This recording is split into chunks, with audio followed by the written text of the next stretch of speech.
মাহফিল পবিত্র ঈদে মিলাদুন্নবীর দিন জুমার দিনে সমবেত হয়েছি। আল্লাহ শুকর আদায় করি বলে আলহামদুলিল্লাহ। আরো বেশি শুকরিয়া আদায় করি মহান আল্লাহর কাছে, জন্য যে দয়াল নবীর উম্মত করে আমাদেরকে দুনিয়ায় পাঠিয়েছে। আবার বলি আলহামদুলিল্লাহ। আসুন সে রাহমাতুল লিল আলামিনকে সালাম জানাই। আসসালাতু ওয়াসসালামু আলাইকা ইয়া রাসূলুল্লাহ।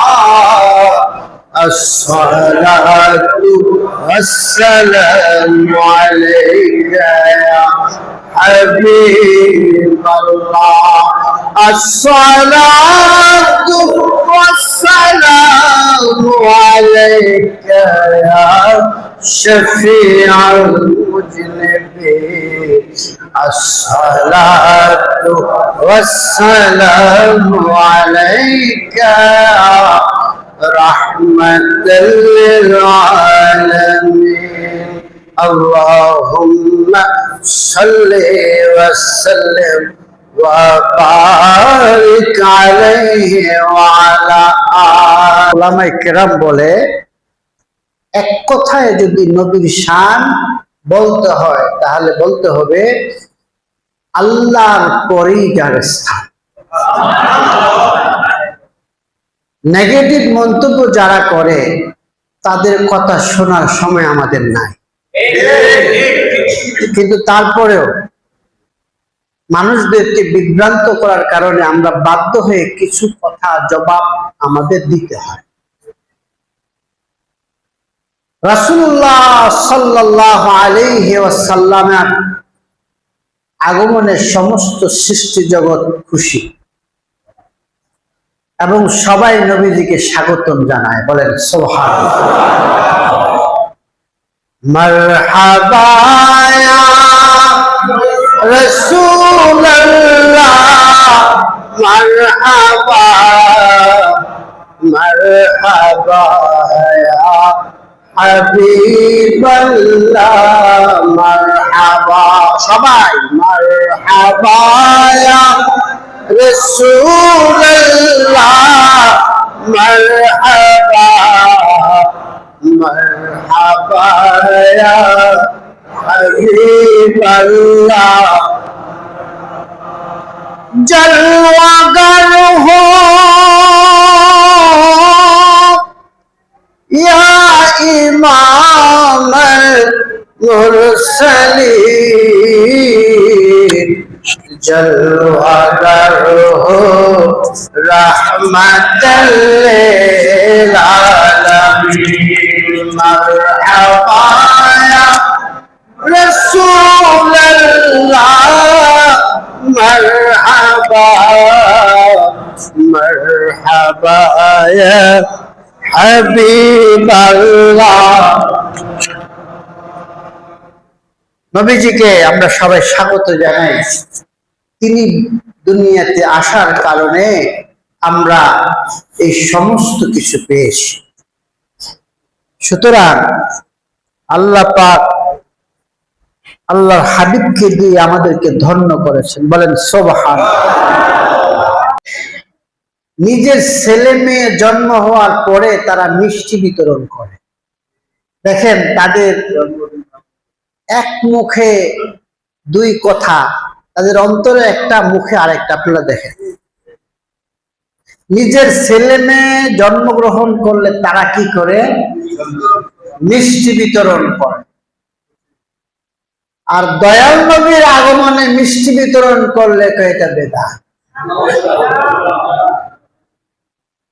এই লোকগুলা মুহররম মাস আসলে ফতোয়া দেয় 3 দিনের বেশি শোক পালন করা জায়েজ নাই। আর ঈদে মিলাদুন্নবীতে আসলে বলে শোক পালন করতে হবে। এক মুখে দুই কথা। মুহররম মাসে ইমাম হুসাইন রাদিয়াল্লাহু তাআলা আনহুর শাহাদাতের কারণে আমাদের মনটা একটু ভারাক্রান্ত থাকে, ঠিক কিনা? আহলে বাইতের মহব্বতে, আহলে বাইতের প্রেমে তখন তারা ফতোয়া দেয় শোক পালন করা কি নাই, কথা কন না, শোক পালন করা জায়েজ নাই। আমরাও বলি আমরা শোক পালন করি না, এটা হলো অন্তরের শোক। কিন্তু যখন মিলাদুন নবী আসে তখন তারা বলে নবীর ইন্তেকাল উপলক্ষে তারা শোক পালন করবে, মিলাদুন নবী পালন করবে না। ও ভাই, 2 দিন আগে বললা শোক পালন জায়েজ নাই, আবার এখন বলো শোক পালন করবা, তোমাদের এক মুখে 2 কথা কেন ভাই? এর মূল কারণ হলো নবীর প্রতি বিদ্বেষ, এর মূল কারণ হলো আহলে বাইতের প্রতি বিদ্বেষ, এর মূল কারণ হলো নবীর সাথে যে প্রেমের সম্পর্ক এটা তাদের কাটা। এটা কি বলেন না? নাউজুবিল্লাহ। ঈদে মিলাদুন নবীর দিন আলোচনা হবে কিসের? কথা কয়। ঈদে মিলাদুন নবীর দিন আলোচনা হবে ঈদে মিলাদুন নবীর, ঠিক কিনা? কিন্তু আজকে জুমায় ঢাকা শহরের যে যে মসজিদ গুলাতে মিলাদুন নবীর আলোচনা হয় নাই তাদেরকে কাঠগড়ায় দাঁড়া করানো দরকার। কেন আলোচনা হলো না? যদি ইমাম সাহেব, খতিব সাহেব জবাব দেয় মিলাদুন নবী বেদাত, তাহলে ওই ইমাম খতিব সাহেবের বেতন বন্ধ করে দেন কয়েক মাসের জন্য। তারপরে আপনাকে জিজ্ঞাসা করবে বেতন দেন না কে? তখন আপনি যথোপযুক্ত জবাব দিয়ে দিবেন যে মিলাদুন নবী বেদাত হলো। কেন? উত্তর, তাদের নবী পালন করে নাই, সাহাবী পালন করে নাই, তাবে তাবিন পালন করেন নাই, এই জন্য বেদাত। ঠিক আছে, খতিব সাহেব, ইমাম সাহেব, দয়াল নবীজি জীবনে কোনোদিন বেতন নেন না, ইমামতি করেছেন। সাহাবীরা বেতন নেন না, ইমামতি করেছেন। তাবিন, তবে তাবিনরা বেতন নেন না, ইমামতি করেছেন। আপনি তো বেতন নিচ্ছেন ইমামতি করে, সুতরাং আপনার বেতন নেওয়াটা বেদাত।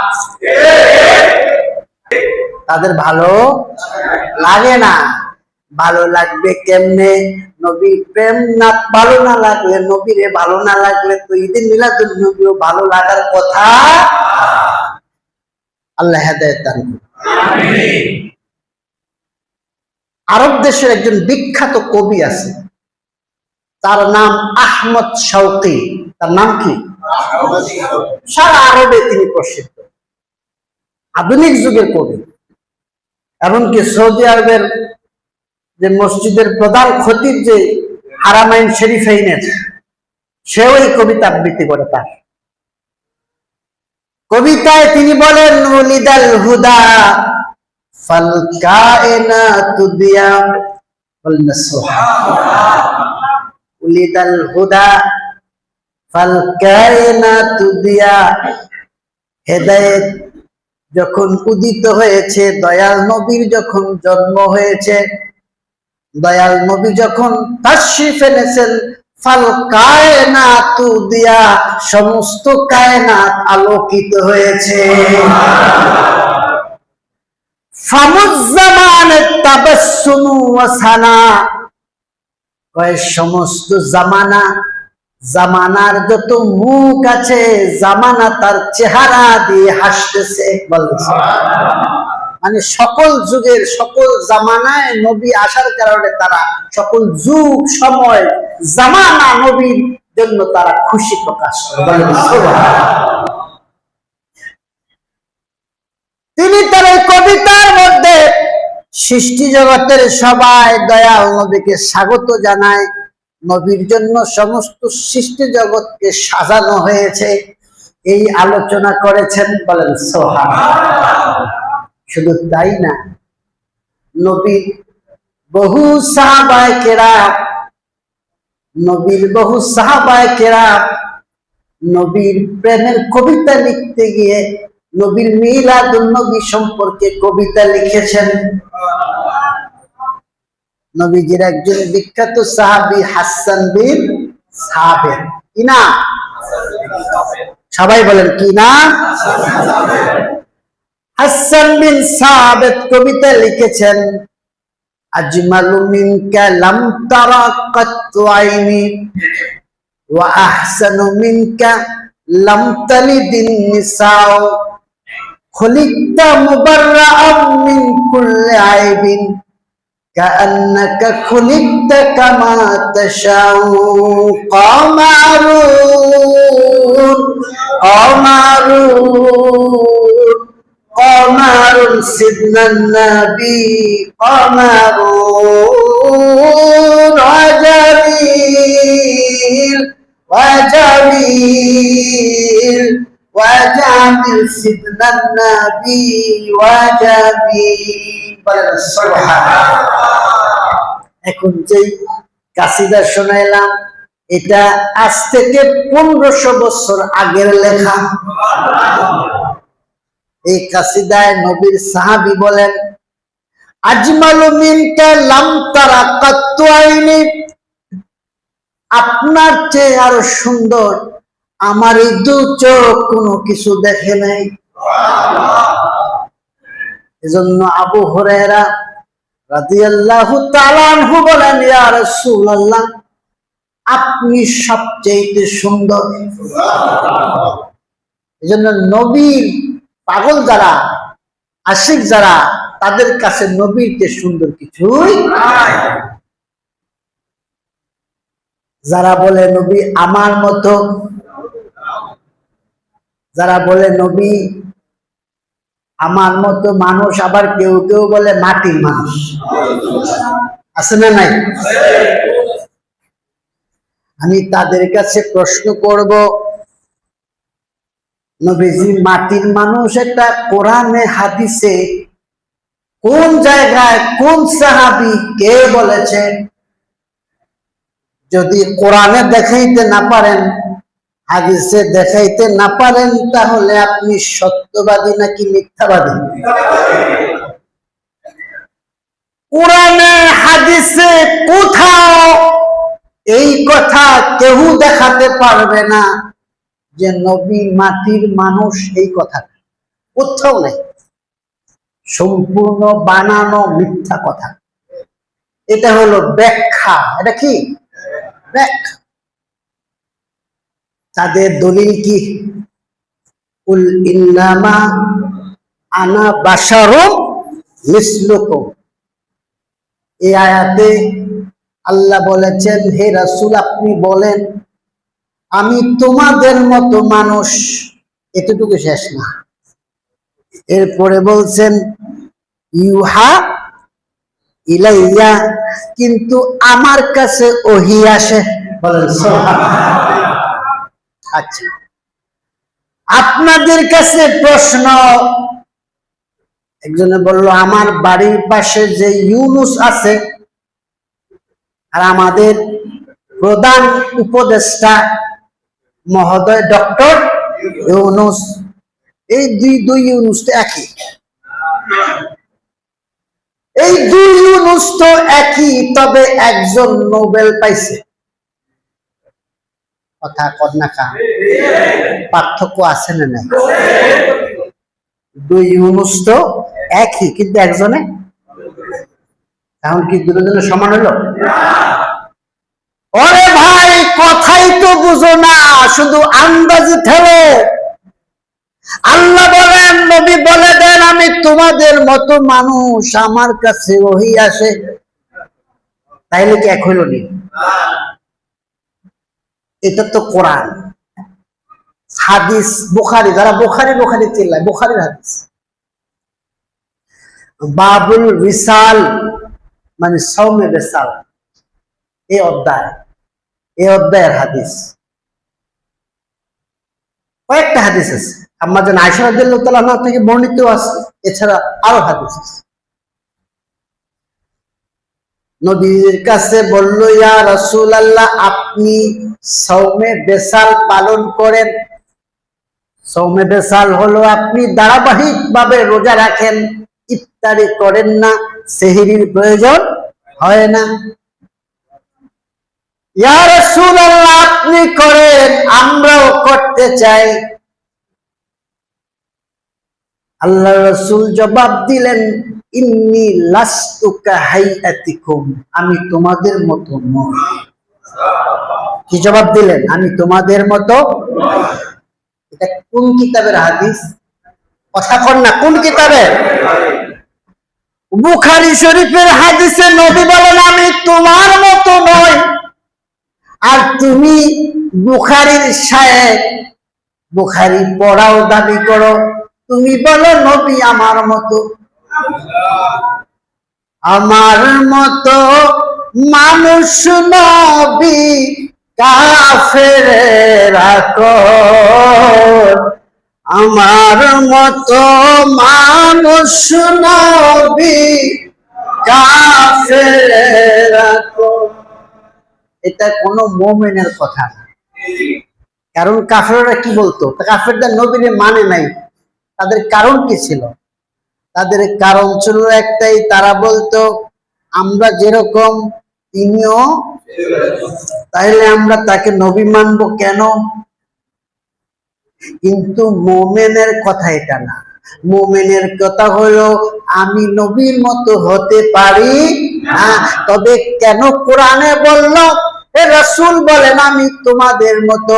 এর কারণ হলো বেশি আবেগী কিছু মানুষ বলবে নবী আমার মতো নয়, তার মানে হলো নবী ফেরেশতা। কি বলবে? নবী ফেরেশতা। কিন্তু আহলে সুন্নাত ওয়াল জামাতের আকীদা কত সুন্দর। তারা বলে না, এই কথা বলা যাবে না, নবীকে মানুষ মানতেই হবে। নবী ইবনে আদম, এটা মানতেই হবে। তবে তিনি সাধারণ নন, তিনি অসাধারণ মানুষ। বলেন সুবহানাল্লাহ।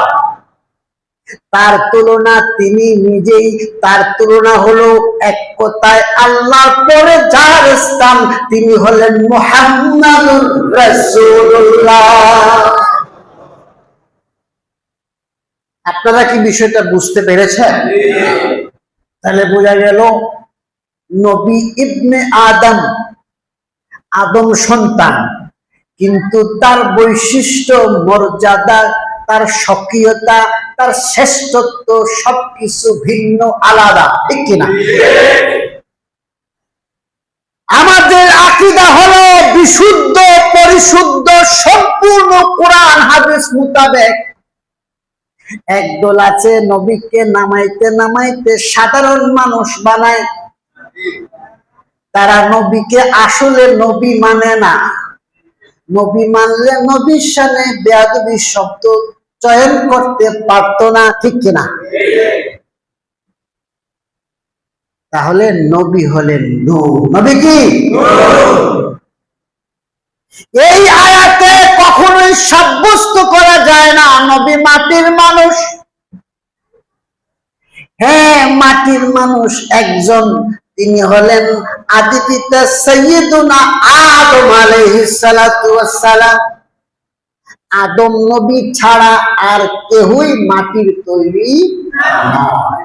এটা কোরআনের দলিল। কোরআন বলে বাবা মার মাধ্যমে মানুষের সৃষ্টি। বলেন সুবহানাল্লাহ। এটাকে বলে নুতফা। কি বলে? নুতফা থেকে মানুষ সৃষ্টি। তার মানে বাবা আদম একজন মানুষই, যাকে আল্লাহ রাব্বুল আলামিন মাটি থেকে তৈরি করেছেন। এমনকি মা হাওয়া, তিনিও মাটির নন। বলেন সুবহানাল্লাহ। তিনি হলেন বাবা আদম সফিউল্লাহ আলাইহিস সালাতু ওয়াস সালামের হাড্ডি মুবারক থেকে তৈরি।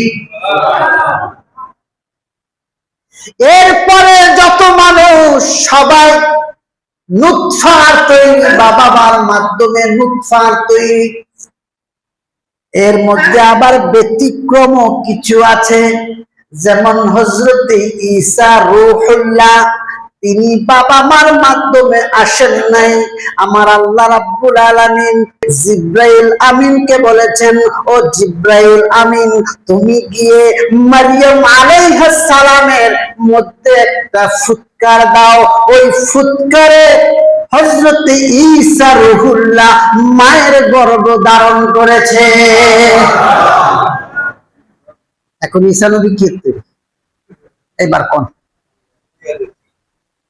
তার মানে হলো আমার আল্লাহ রাব্বুল আলামিন আদম সন্তান হলেই যে মাটি থেকে সৃষ্টি হতে হবে এমন কোনো কথা নাই। কথা তো পরিষ্কার। সবকিছুর মধ্যে একটা ভিন্নতা থাকতে পারে, স্পেশাল কিছু থাকে কি থাকে না? দেখেন, সব মানুষ নুতফা থেকে তৈরি, কিন্তু ঈসা নবী তো নুতফা থেকে তৈরি না। এজন্য আমার দয়াল নবীর স্পেশাল স্বকীয়তা হলো, শ্রেষ্ঠত্ব হলো, সৃষ্টিগত ভাবে আমার দয়াল নবী হলেন নূর। এটাও কোরআনের দলিল, কদ জাআকুম মিনাল্লাহি নূর। আল্লাহর পক্ষ থেকে কি আসছে? বলেন না, কি আসছে? আল্লাহ বলেন আল্লাহর পক্ষ থেকে নূর আসছে। নবী যেই নবীকে সাথে নিয়ে আসছে নূর, তার নাম হলো কোরআন। আবার কোরআন নাজিল হয়েছে যেই পাহাড়ে, সেটা হলো জাবালে নূর। আবার নবীর থেকে দুই নূর পায়া ওসমান যে নূরাইন হয়ে গেছে, বলেন সুবহানাল্লাহ। উসমান রাদিয়াল্লাহু তাআলা আনহুকে বলে দিন নূরাইন, দুই নূরের অধিকারী। এই দুই নূর হলো দয়াল নবীর দুই কন্যা। সুবহানাল্লাহ। নূর থেকে কি বাইর হয়? কথা বলা, নূর থেকে নূর বাইর হয়। দয়াল নবীর দুই কন্যা নূর, কোরআন নূর, জাবালে নূর। যেখানে কোরআন নাযিল হয়েছে, তাহলে দয়াল নবীও কি? এখন দয়াল নবীর নূর বলতে আর কোনো সমস্যা আছে? এগুলা হলো মনের সংকীর্ণতা আর শয়তানের ধোঁকা। ঈমান নষ্ট করার জন্য শয়তান সবসময় ঘুরপাক খায়, ঠিক কি না? আল্লাহুম্মা সাল্লি আলা মাওলানা মুহাম্মদ وعلى آل سيدنا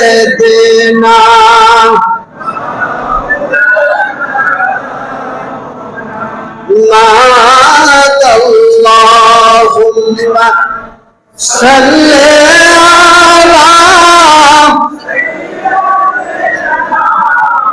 مولانا محمد وعلى آل سيدنا।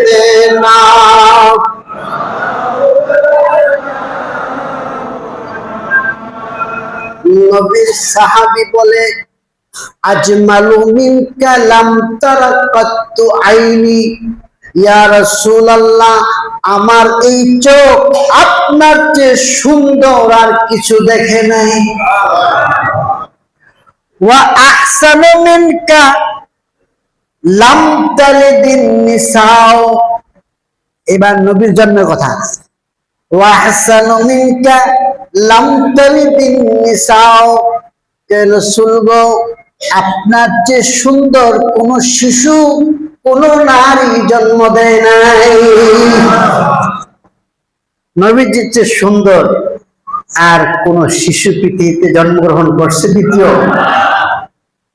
একমাত্র সুন্দর হলেন আপনার আমার নবী মুহাম্মাদুর রাসূলুল্লাহ। নবীর প্রেমের কথা শোনার জন্য আগে মনটাকে ঠিক করেন। মদিনার প্রেম যখন মনে থাকবে, ভালোবাসা অন্তরে যখন স্থাপিত হবে, তখন নবীর আলোচনাগুলো শুধু ভালোই লাগবে। আর যদি নবীর আলোচনা ভালো না লাগে, আমি সবসময় কথাটা বলি, আপনার যদি নবীর আলোচনা কোনো কারণে ভালো না লাগে, তাহলে আপনি বুঝবেন যে আপনার ঈমানের মধ্যে সমস্যা আছে। আপনি পরিবর্তনের চেষ্টা করেন, আল্লাহর কাছে দোয়া করেন, আল্লাহ আমাকে সত্যিকারের ঈমানদার বানান, দয়াল নবীর সঠিক প্রেম যেটা সেটা আমাকে দান করেন। আপনারি চরণ তলে স্থান দেন আমায় নবী, আপনারি চরণ তলে স্থান দেন আমায়। নবীর চরণে স্থান পাইতে চাই কি চাই না? হাত তুলে দেখায়। নারে তাকবীর, নারে রিসালাত, ঈদে মিলাদুন নবী, ঈদে মিলাদুন নবীর আলো, ঈদে মিলাদুন নবীর আলো। এই যে একটা উত্তর পেয়ে গেছে না, এই স্লোগানের মধ্যে ঈদে মিলাদুন নবী আমরা কেন পালন করি এটার উত্তর আছে। যদি ভিন দেশে যারা নবীকে চিনে না তারা প্রশ্ন করতে পারে যে হু ওয়াজ মুহাম্মদ সাল্লাল্লাহু আলাইহি ওয়াসাল্লাম, মুহাম্মদ সাল্লাল্লাহু আলাইহি ওয়াসাল্লাম কে ছিলেন, তারা তো চিনেন না। আমার নবীর সাথে পরিচয় করার দেওয়ার, নবীর সাথে পরিচয় করে দেওয়ার সুন্দর সময় হলো মিলাদুন নবী। দেশে বিদেশে সারা বিশ্বে মিলাদুন নবী যখন পালিত হয়, অমুসলিমরা শুনবে এটা কি পালন করে মুসলমানরা জানার চেষ্টা করবে। আর ওই মিলাদুন নবীর অনুষ্ঠানের মূল টপিক হলো মুহাম্মাদুর রাসূলুল্লাহ সাল্লাল্লাহু আলাইহি ওয়াসাল্লামের পরিচয়, নবীর পরিচয়, নবীর বায়োডাটা, নবী কিভাবে জন্মগ্রহণ করেছেন, নবী কিভাবে তাশরীফ নিয়েছেন, নবীর কি শান, নবীর কি মান, নবীকে কি নিয়ে আসছেন, নবীর কাজ কি ছিল, নবী কি শিক্ষা দিয়েছেন, নবীর আদর্শ কি ছিল, দেখে না?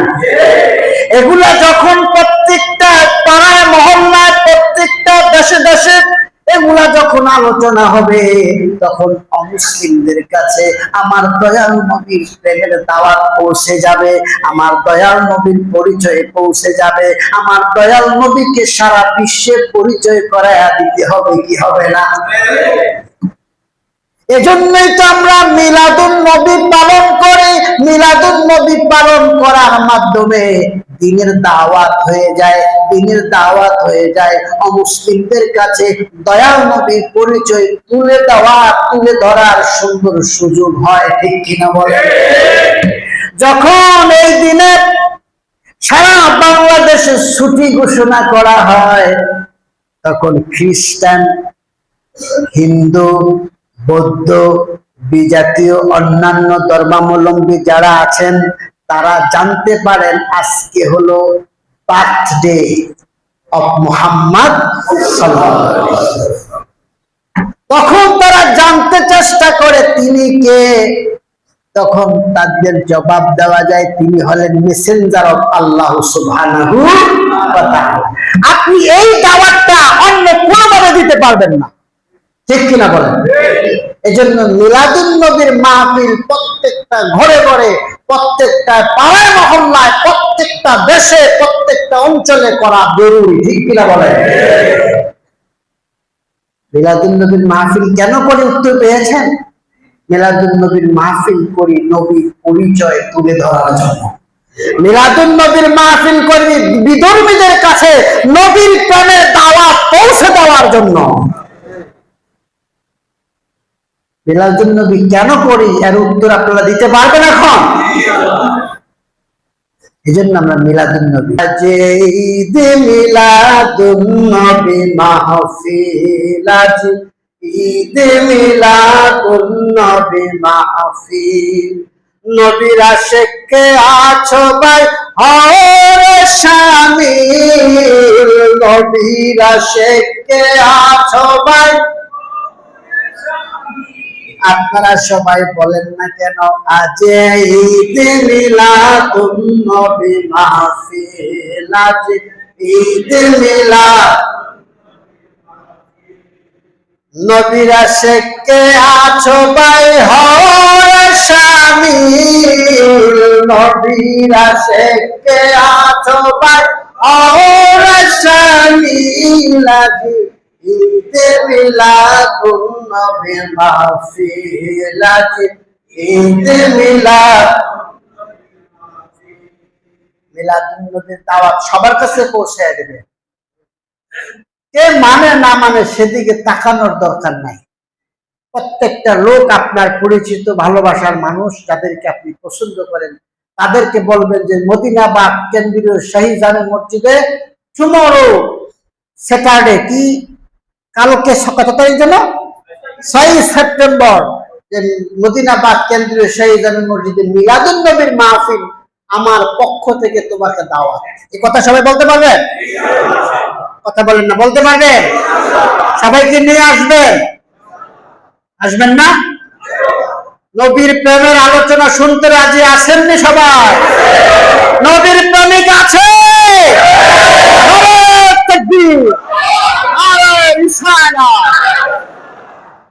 নবীজির আগমনে জমিনে আসমানে কি যে ধুম লেগেছে, ধুম লেগেছে, কি যে ধুম লেগেছে, ধুম লেগেছে, ঠিক কিনা বলেন? নবীর আগমনের সমস্ত সৃষ্টি জগৎ পাগল, সমস্ত সৃষ্টি জগৎ খুশি, সমস্ত সৃষ্টি জগৎকে সাজানো হয়েছে, বেহেশতের হুরদেরকে সাজানো হয়েছে, ফেরেশতাদেরকে দলে দলে নবীকে স্বাগত জানানোর জন্য জমিনে পাঠানো হয়েছে। বলেন সুবহানাল্লাহ। আপনি আমি নবীর আগমনের খুশির জন্য একটু বাতি লাগাইলে কিছু কিছু মানুষের গায়ে লাগে, আছে না নাই? সারাদিন ঘরের বাইরে বাতি লাগাই রাখে, কোনো দোষ নেই। আপনি আমি বাতি লাগাইলে দোষ, এটা কেমন কথা? আরে ভাই, বাতি তো আলোকিত করে, ঠিক কিনা বলেন? মানুষ আসবে, একটা মাহফিল হবে, এখানে বাতি লাগবে না? নাকি আমরা সবাই বাতি নিবাইয়া এখন মাহফিল করবো? কথা কম না, বাতি নিবাইয়া মাহফিল করবো? তাহলে বাতি লাগাইলে দোষ কি? আর এই সমস্ত কথা, এগুলো হলো অনর্থক কথা, বেহুদা কথা, আক্রমণাত্মক কথা। মানে আমাদেরকে কিভাবে আক্রমণ করবে, কিভাবে একটা সুযোগ নেবে, এই হলো তাদের মাথা ব্যথা। নাউজুবিল্লাহ। আল্লাহ তাদেরকে হেদায়েত করুন। তবে একটা খুশির খবর হলো, মিলাদুন নবী মাহফিল দিন যত যাইতেছে তত শুধু বড়ই হইতেছে। সব জায়গায় জশ্নে জুলুসে মানুষ শুধু বাড়তেই আছে। বলেন না সুবহানাল্লাহ। কারণ আমরা তো মাইনাস চাই না, আমরা ম্যানেজ করতে চাই। আমার কথা হলো ভাই, তুমি নবীর উম্মত, আমিও নবীর উম্মত, সুতরাং আসো নবীর প্রেমে পাগল হইয়া সবাই জশ্নে জুলুস করি, সবাই নবীর মাহফিল করি। কি বলেন, ঠিক কিনা? তবে একটা কথা ভাই, ঈদে মিলাদুন নবীর দিনে মিলাদুন নবীর মাহফিল চাই, ঠিক কিনা? যেই সময় যেটা দরকার। আজকে প্রত্যেকটা মসজিদের আলোচনার টপিক হওয়া উচিত ঈদে মিলাদুন নবী সাল্লাল্লাহু আলাইহি ওয়াসাল্লাম। এইবার আসেন নবীর সাহাবীর কথাটা শেষ করি। নবীর সাহাবী বলেন, আপনার চেয়ে সুন্দর কোন শিশু কোন মা জন্ম দেয় নাই। এই কথা নবী একজন সাহাবী বলছে, আপনার চেয়ে সুন্দর শিশু কোন